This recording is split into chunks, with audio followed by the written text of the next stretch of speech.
आशा है आप सब लोग अपने घर में स्वस्थ और सुरक्षित होंगे। आज अपन एसएसटी हिस्ट्री के अंदर न्यू चैप्टर स्टार्ट करेंगे। चैप्टर 4।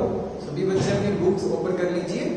पेज नंबर 35 पे आ जाइए। पेज नंबर 35 पे आपको चैप्टर दिया हुआ है 4 what books and curious tell us. हमें किताबें और जो समाधियां होती है ना, जैसे कुछ लोगों की जो बॉडीज होती है उनको दफना दिया जाता था, उनसे अपन वो हमें क्या बताती है, उनसे अपन क्या क्या समझते हैं, इसी के बारे में ये चैप्टर है।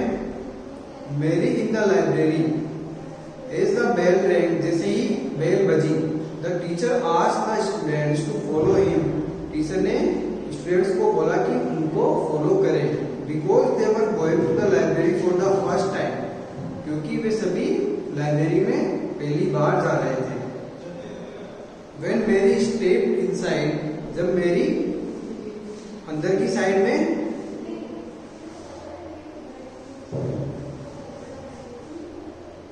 जब मेरी अंदर की साइड में गया जब मेरी अंदर की साइड में गई, she found that the library was much larger than their classroom।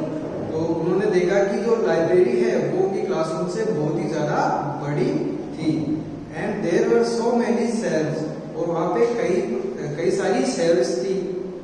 All full of books, जो सभी किताबों से भरी हुई थी। जो शेल्फ्स होती है ना, उन शेल्फ में किताबें भरी हुई थी। In one corner was a cupboard filled with large old volumes, और एक कॉर्नर में एक कपबोर्ड भरा हुआ था जो large old volumes. Seeing her trying to open the cupboard, उन्होंने कपबोर्ड को खोलने की कोशिश की। द टीचर से, टीचर ने कहा, that cupboard has very special books for different religions. Way cupboard, वहां पे बहुत ही, उस कपबोर्ड के अंदर बहुत ही स्पेशल बुक्स है जिसमें अलग अलग रिलीजियंस के बारे में बताया गया, अलग अलग धर्मों के बारे में बताया गया। डिड यू नो, क्या तुम जानते हो, that we have a set of the Vedas, कि हमारे पास में वेदों के सेट है, या वेदों के पूरे ग्रंथ है। What are the Vedas? Vedas क्या है, वेद क्या है? मेरी वंडर, मेरी ने आश्चर्य से पूछा। Let us find out, हम इसके बारे में फाइंड आउट करते हैं, पता लगाते हैं। One of the oldest book in the world, एक सबसे पुरानी बुक दुनिया के अंदर। You may have heard about the Vedas, क्या आपने भी वेद के बारे में सुना है? There are 4 of them, ये 4 प्रकार के होते हैं। The Rigveda, Samaveda, Yajurveda and Atharvaveda. ऋग्वेद, सामवेद, यजुर्वेद और अथर्ववेद, ये 4 प्रकार के वेद होते हैं। The oldest Veda is the Rigveda, जो सबसे पुराना वेद होता है वो ऋग्वेद होता है। कंपोज अबाउट 3500 ईयर्स एगो, जो 3500 साल पहले कंपोज हुआ था या बना था। The Rigveda includes more than 1000 hymns, Rigveda के अंदर हजारों से भी ज्यादा सूक्त है। हिम्स यानी सूक्त होते हैं, जिनके बारे में अलग अलग पार्ट्स में डिवाइड करके उनको किसी चीज को डिफाइन किया जाता है, बताया जाता है, और वेल सेड, और इसको अच्छे से इसमें समझाया गया है। This hymns are in praise of various gods and goddesses, इन हिम्स के अंदर कई संतों ने जो देवी देवताओं के बारे में उल्लेख किया है, उनके बारे में बताया। 3 गॉड्स आर स्पेशली इंपोर्टेंट, 3 जो गॉड्स है वो भगवान है, वो बहुत ही महत्वपूर्ण है। अग्नि, द गॉड ऑफ फायर, अग्नि जो आग के देवता है। Indra, a warrior god, Indradev एक योद्धा वाले देवता है।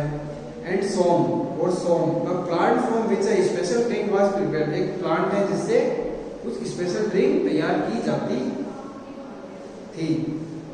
This hymns were compose by sages, ये जो हिम्स है या फिर जो सूक्त है, ये ऋषि होते हैं ना, ऋषि मुनि, उनके द्वारा कंपोज किए गए या बनाए गए। प्रीस्ट टॉस स्टूडेंट, वो जो संत थे, इन्होंने विद्यार्थियों को सिखाया to recite and memorise each syllable, word and sentence, और इन्होंने कई विद्यार्थियों को, स्कॉलर्स को समझाया इन सूक्तों के बारे में, इनके शब्दों के बारे में, इनके वाक्यों के सारांश के बारे में बिट बाय बिट छोटे छोटे भागों को भी इन्होंने समझाया।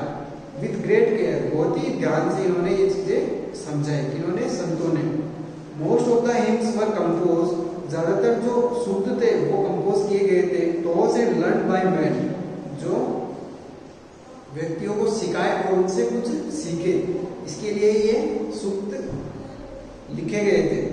A few were compose bye woman, इनमें से कुछ सूक्त वुमेन्स के द्वारा भी लिखे गए थे। The Rigveda is in old और वैदिक संस्कृत, ऋग्वेद बहुत ही पुराना है और ये वैदिक संस्कृत के अंदर लिखा गया है। Which is different from the Sanskrit, जो संस्कृत से कुछ अलग है। You learn in school this days, और आपने भी ये स्कूल में इनके बारे में सीखा होगा। संस्कृत स्कूल के दिनों में आपने भी संस्कृत पढ़ी होगी। नेक्स्ट पेज पे आइए, Sanskrit and other languages. Sanskrit और other languages. Sanskrit is part of a family of languages known as Indo European. Sanskrit एक लैंग्वेज का पार्ट है जिसको इंडो यूरोपियन लैंग्वेज के नाम से भी जाना जाता है। एक ऐसे परिवार वाली जो भाषा है उसका पार्ट है जिसको इंडो यूरोपियन लैंग्वेज के नाम से जाना जाता है। Some Indian languages such as Assamese, Gujarati, Hindi, Kashmiri and Sindhi. कुछ भारतीय भाषाएं भी हैं जैसे कि असमी, गुजराती, हिंदी और कश्मीरी और Sindhi language. Asian language such as Persian, Asian जो लैंग्वेज है जो पारसी लोग, जैसे कि पारसी लोग होते हैं ना, पारसी लैंग्वेज यूज करते हैं। And many European languages such as English, और जो कई प्रकार के जो यूरोपियन भाषाएं हैं वो इंग्लिश भाषा उनमें बोली जाती है। French, German, Greek, Italian and Spanish belong to this family. जो यूरोप में है ना ज्यादातर English, French, German, Greek, Italian और स्पेनिश भाषाएं इनकी एक फैमिली है। इन भाषाओं को यहाँ पे यूज किया जाता है। They are called a family, इनको एक फैमिली बोला जाता है। Because they originally had work in common, क्योंकि इनका जो वर्क जो काम है वो कॉमन ही है। टेक द वर्ड्स मात्र संस्कृत, जो मात्र जो संस्कृत वर्ड है इनसे लिया गया है। माँ हिंदी एंड मदर इंग्लिश, माँ हिंदी में है और मदर इंग्लिश में है। और मात्र जो संस्कृत में वर्ड है। Do you notice any similarities, क्या आपने इनमें तो क्या समानता है इनको नोटिस किया? Other languages use in the subcontinent belong to different families, जो दूसरी भाषा है वो अलग अलग महाद्वीपों में अलग अलग परिवारों के अंदर अलग अलग समाजों के द्वारा बोली जाती है या काम में ली जाती है। For instance those use in the north east belongs to the Tibeto Burman family. उत्तरी पूर्वी भाग में जो तिब्बतो बुर्मन फैमिली है इनमें Tamil, Telugu, Kannada and Malayalam belong to the, और इनमें कौन सी लैंग्वेज बोली जाती है? तमिल, तेलुगु, कन्नड़ा और मलयालम, ये जो लैंग्वेज बोली जाती है। उधर द्राविडियन फैमिली, ये द्राविडियन फैमिली में बोली जाती है। और नॉर्थ ईस्ट में तिब्बतो बुर्मन फैमिली में ये भाषा बोली जाती है। जो तिब्बती लोग होते हैं ना, जो नॉर्थ साइड में रहते हैं, वो बर्मन फैमिली वाले हैं, वो ये भाषा यूज लेते हैं। और तमिल, तेलुगु, कन्नड़ा और मलयालम जो लैंग्वेज है ये द्राविडियन फैमिली यूज लेती है। And the language spoken in Jharkhand and parts of central India belongs to the Austro Asiatic family. और झारखंड और जो सेंट्रल पार्ट है भारत का, वहां पर ऑस्ट्रो एशियाटिक फैमिली के द्वारा ये भाषाएं बोली जाती है। List of the languages you have heard about the try identify the families to which they belong। आपको एक वर्क करना है, आपको लैंग्वेजेस की लिस्ट बनानी है जो आपने सुनी है। And try and identify the families to which they belong, कि कौन सी फैमिलीज में या कौन से रीजन में ये भाषाएं बोली जाती है। जैसे कि साउथ में कौन सी लैंग्वेज बोली जाती है, नॉर्थ में, ईस्ट में और वेस्ट में, अलग अलग जो अपने इंडिया में रीजन है ना, इन रीजन्स में आपको कौन सी जो लैंग्वेज है वो यूज की जाती है। एक आपको लिस्ट बनानी है इन रीजन्स के हिसाब से आपको लैंग्वेज लिखनी है। कि ईस्ट रीजन में ये वाली लैंग्वेज बोली जाती है, साउथ रीजन में जैसे कि तेलुगु, तमिल, इस प्रकार की लैंग्वेज बोली जाती है। तो ये आपको लिस्ट बनानी है, या आप खुद अपने इंटरनेट की मदद से आपको ये वर्क करना है, ये आपको एक एक्टिविटी है। The books we use are written and printed. Books लिखने में और प्रिंटेड करने में काम आती थी।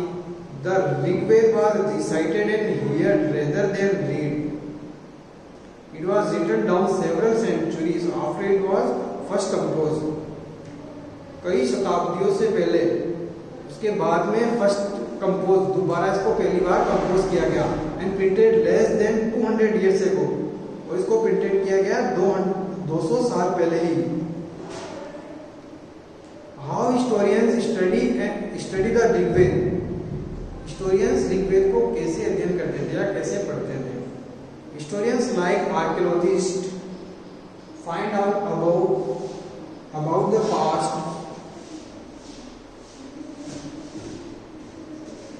but in addition to material remains, they examine written sources as well. Let us see how they study the Rigved.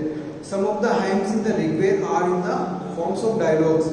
कुछ इसमें सूक्ते जो डायलॉग के रूप में भी लिखे गए हैं। This is a part of on such hymns a dialogue between a sage named Vishwamitra and two rivers, Bees and Stlaj, that were worshipped as goddesses. जो एक प्रकार की बीज और सतरस नदी है, इनको देवियों के रूप में पूजा जाता था।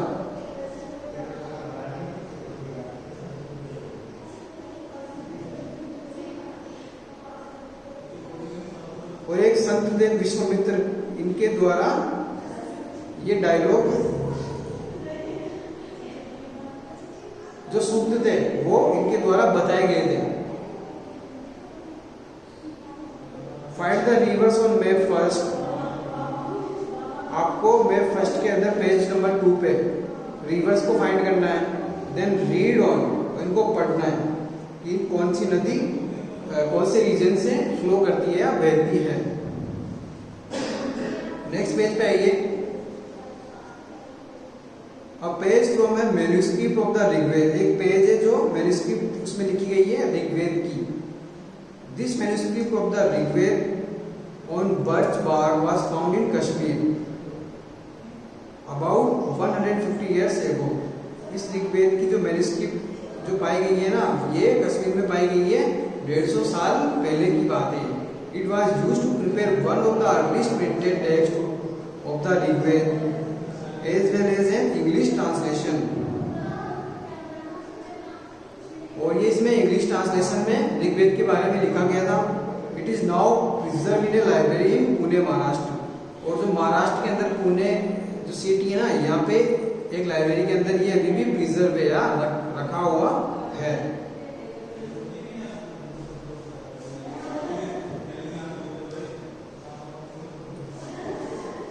Vishwamitra or rivers come down from the mountains like two swift horses, like two shining cows that lick their calves. You move like chariots through the sea, through the power of Indra. You are full of water and wish to unite with one another. The rivers we who are full of water move along the path the gods have made for us. भगवान ने जो हमारे लिए नदियां बनाई है, एक प्रकार से हमें बात देती है, भगवान का रास्ता दिखाती है। वंस वी स्टार्ट फ्लोइंग, जब हम भी एक बार फ्लो करना है, बहना स्टार्ट हो जाएंगे। We can not be stop, हम कभी भी नहीं रुक सकते। Why do you pray to us O sages. हे संत महात्मा, आप हमारे लिए प्रे क्यों नहीं करते? Vishwamitra O sisters please listen to me. ओ बहनों, जो नदियों को बोले विश्वामित्र, ओ बहनों कृपया मुझे सुनो। The singer who has come from A distance with his chariots and carts, let your water not rise above our axles, so that we can cross safely.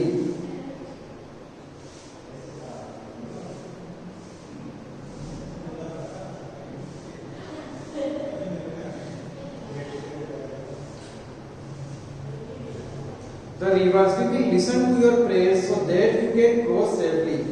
अब रिवर बोलते हैं कि हमने तुम्हारी प्रार्थना सुन ली है, तुम सेफली ये हमें क्रॉस कर सकते हो, नदियों को क्रॉस कर सकते हो।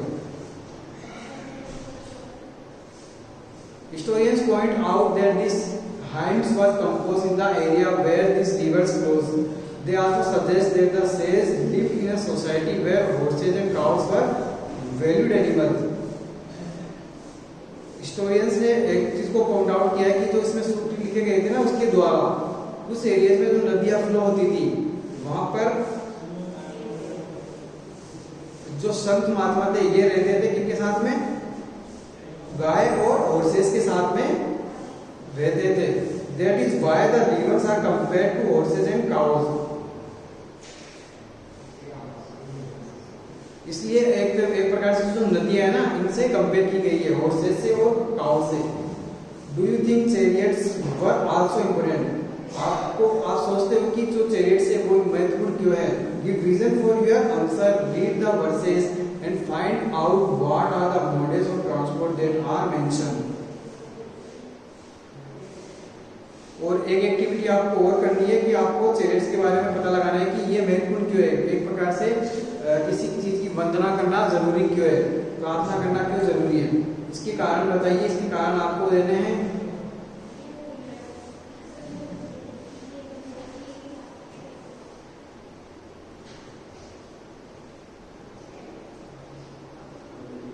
ठीक है, ये दोनों एक्टिविटीज आपको करनी है। एक एक्टिविटी में आपको लैंग्वेज फाइंड करनी थी कि कौन से रीजन्स में आपको कौन सी लैंग्वेज बोली जाती है, ये एक्टिविटी एक तो आपको करनी है। और एक दूसरी एक्टिविटी ये है कि भजन करना, एक प्रकार से या वंदना करना किसी गॉड या गॉडेस, मतलब देवी देवताओं की, ये क्यों महत्वपूर्ण है, इसके बारे में भी आपको लिखना है। ये भी आप इंटरनेट की मदद से लिखोगे। और ये दोनों एक्टिविटीज आपको अपनी नोटबुक के अंदर नोट डाउन भी करनी है। ठीक है, और आगे इस चैप्टर में अपन नेक्स्ट क्लास में समझेंगे। आज के लिए इतना ही। Thank you very much.